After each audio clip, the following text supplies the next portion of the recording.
Hey, in the shop today, I got the Eastwood Company's R&D guru, John Sloan, with me. How you doing, John? Great, Dennis. Well, you know, we got a chunk of frame here, and a lot of frames look like this, but we want them to look like this.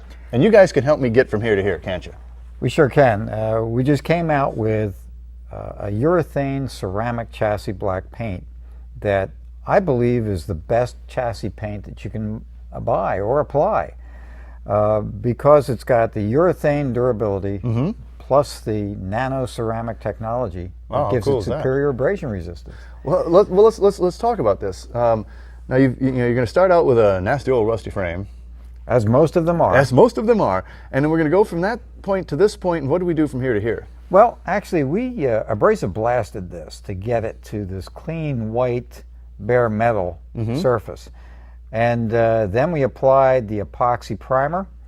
Now, did you? Now, this is this is much smoother than this. Did you also do a little fill in between? I know these primers will do some build, but did you give a little body fill there too? Yes, we did, Dennis. You do get some build with the epoxy primer, but to further enhance it, we put a skim coat of polyester body filler under that first, sanded it, and then applied the epoxy over it.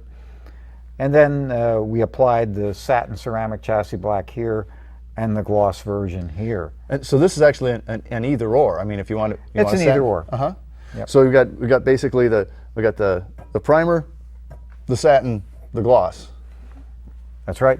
Now, is there from a durability standpoint, how does this urethane hold up over time? It's far superior than other epoxy or lacquer enamel technologies. It just has superior abrasion resistance, chemical resistance, UV resistance, and that's why I say it's the most durable frame finish that I can think of. Out there. Now, let's say I didn't have a sandblaster available, and you guys also do a rust encapsulator that I could probably use at this stage instead of sandblasting. Yes? And that's a good point, because a lot of people don't have a sandblaster. They may not even have an air compressor, though we hope they do, so they can spray these wonderful coatings. But if they don't have an abrasive blaster, then yes, the rust encapsulator is a great way to go. And all they need to do to prep for that is just get rid of the loose rust, make sure the surface is grease and oil free, and spray or brush that on.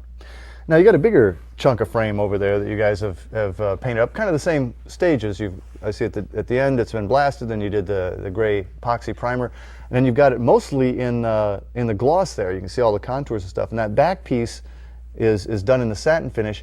And that's is that personal preference, or you want the finishes to be OEM, or is it really both? It really is both, Dennis, and the reason for that is that a lot of OEMs would use one sheen on the frame and perhaps another sheen on the suspension components. So we want to cater to that, as well as the different sheens that they used on the frame itself. So really this is a reasonably straightforward system to use, and any home hobbyist with the right safety gear can do this themselves, right? That's right. And it will hold up?